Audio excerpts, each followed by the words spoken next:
Hello everyone, welcome back. Thank you so much for joining me. So today I am answering your makeup questions. Why is the makeup being ruined? What's happening? I don't know. Other things. So I asked you over on Instagram, tell me your makeup issues. Let me try and fix them for you. I used to do a series like this a while back and it was like helping my subscribers with their makeup. It didn't do so well. So I'm hoping this might be a little bit better. Just before we get into that today, who am I to be helping you? My name is Robert. I'm a professional makeup artist here on YouTube. Also in real life, it's my goal to help you become a pro yourself or just someone who's really good at makeup. So if that sounds like something you are interested in, do please consider subscribing. One of my huge passions as a makeup artist before I was ever on YouTube was education and helping people with their makeup and teaching makeup basically. So in this video, I hope to use my years and years of experience to help. Let's do it. Let's see what questions we have. Let's go. First question. I cannot find a suitable moisturizer to use before makeup. Every single one made my foundation patchy. Good question. Easy fix. Skin prep is extremely important. Even if you are oily, it is extremely important. One thing that skin does when it comes to makeup is, and even to like skin prep, I have found, whether that's moisturizers, primers, whatever you put on your face first, your skin gets to this point where it's like, you know what, I don't need this much. I don't need this much.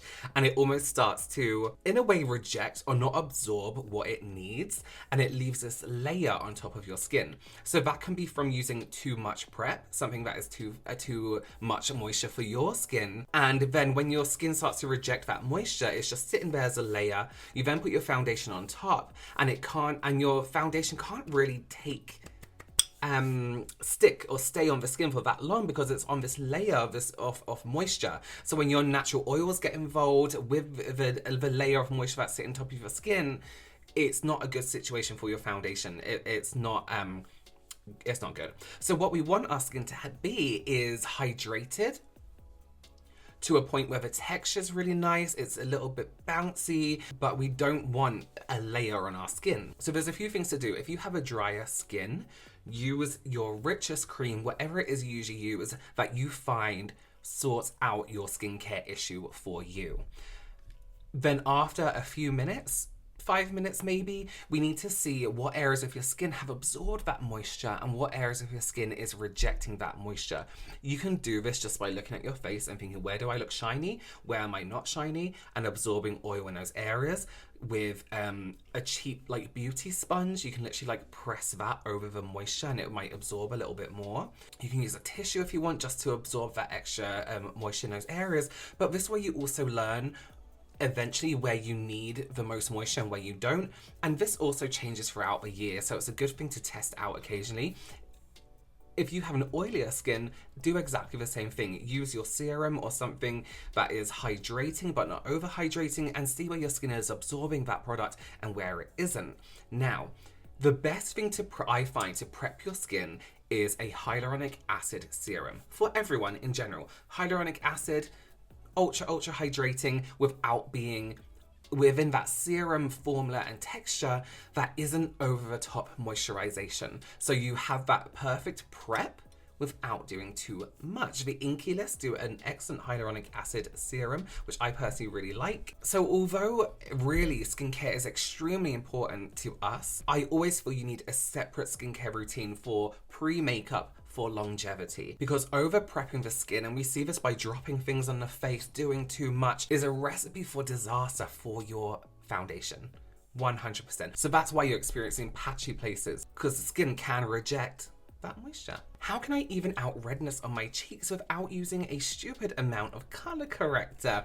So you know me, we've all been fed this color corrector thing where you have to use like bright green or bright orange under the eyes, where it does help in extreme cases, but remember your depth and pitch of color corrected also is dependent on skin tone. So if you have a lighter skin tone and a lot of redness, do bear in mind as well that yellow also kind of for some reason helps to neutralize red a little bit. So for example, if I'm doing a client, I don't think I've ever used a green color corrector on a paying client. I think I've used it myself. but not on a paying client, I would go in first with a concealer, a very lightweight concealer that has a yellow undertone that is maybe a tiny bit darker than their skin tone if they are severely red. If it's not so red, I'll just stick to around their skin tone, not undertone, but like the depth of their skin in a yellow if they aren't yellow undertoned. And I would just tap that on the redness very delicately, very lightly.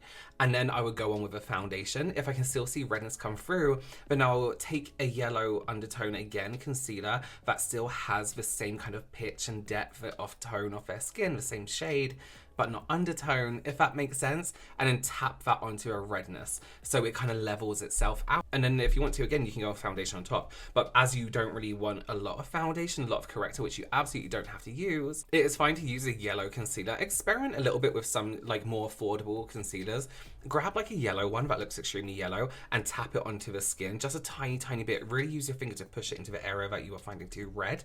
And then you don't need to use a green or anything like that. My eyeshadow primer is cracking on my eyelids. Strange texture, like I have super dry skin. This always happens to me a lot because my skin is dehydrated. So our skin might not look dry, but it can be extremely dehydrated.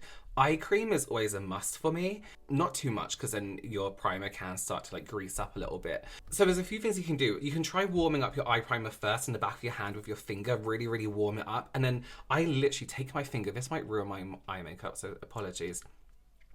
I find the dryness kind of gets in here or around this area or on the lid on the inside here. Just get your finger nice and warm it up a little bit with nothing on.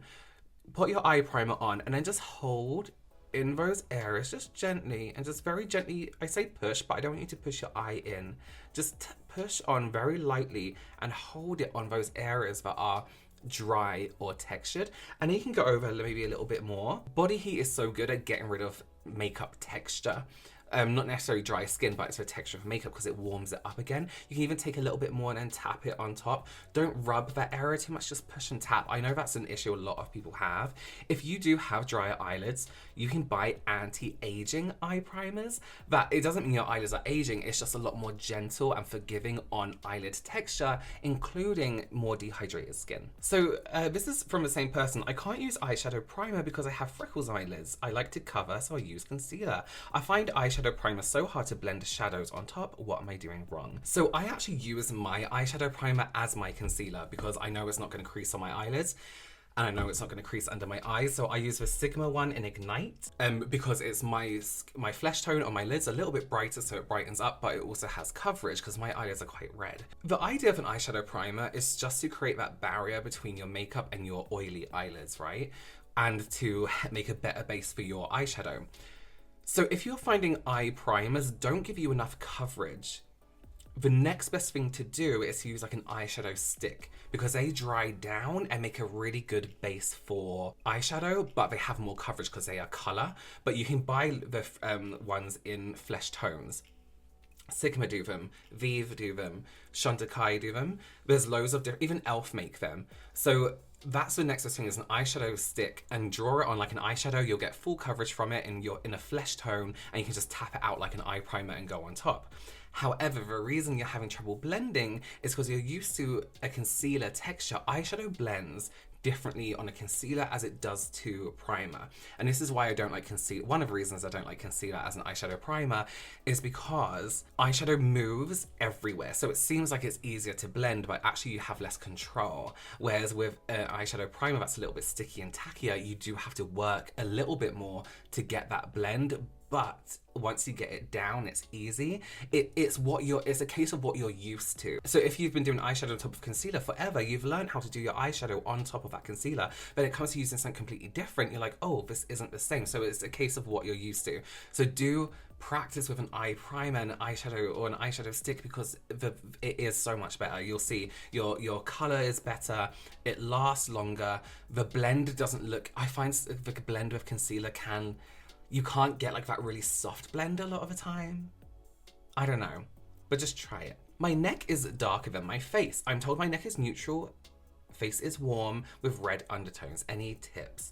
So if your neck is neutral and your face is warm with red undertones, you can use a bronzer to warm up the areas of the face to then blend it with the neck. So here's what I would do. I would find a bronzer or a face powder that is a similar tone to your neck, whatever that may be, and use that almost as a bronzer. Don't do like this because you'll get like a beard almost, but something with a warmth to it that blends nicely with a face. So your neck is darker, so imagine bringing that darker and wrapping it around the rest of the face, so you get this really nice, almost like deep into light. And that will give you more of a blend around the neck. It doesn't have to be full coverage or super noticeable. That subtle difference is going to make a difference. So don't go covering your neck with your face's foundation or anything like that. It's normal to have a darker neck than your face, absolutely. You just want to balance and fade in the two. I'm really pale and bronzer makes me look orange. Do I have to use it? You absolutely don't have to use bronzer. You do not have to use bronzer. Bear with me. This is a good example of what I'm talking about. This is the Luna Beauty Nude Prism palette. Okay, if you are really pale, a color like this kind of like, it is warm, but it also has this really cold tone to it. A color like this is going to be an incredible bronzer on you, or a contour. Even if you're super light, you'll be surprised how grays, some pinks can come out on your skin as well. If you have a deeper skin tone, browns like this that are again cold, they're not red or anything like that on your skin, look incredible as a bronzer or incredible as a contour. So experiment with nude eyeshadow and don't just look at it and think that won't work. Take a color that you think won't work and just try it and just see what that does to your face. See if it warms it up. See if it makes it colder, then it'll be a contour. See what happens. Let me show you on my nose, because for example, okay, milk tea, this kind of like purpley gray. Look, like it just looks like a contour shade on me.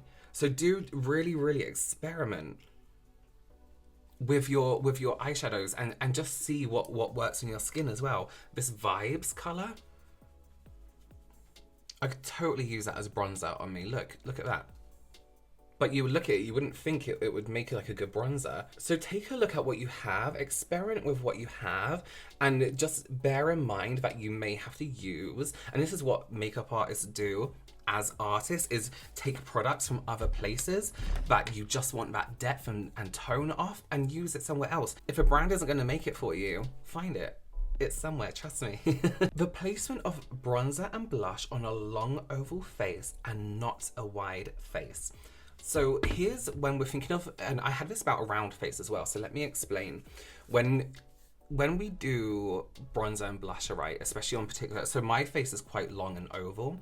When I do my bronzer and blusher, I should do what you want, but if to correct, I hate that word, correct, but to level out, let's say, the face, if we go down like this, right, it's just gonna make my face look even longer. That's why I take my eyeshadow, it always points up this way.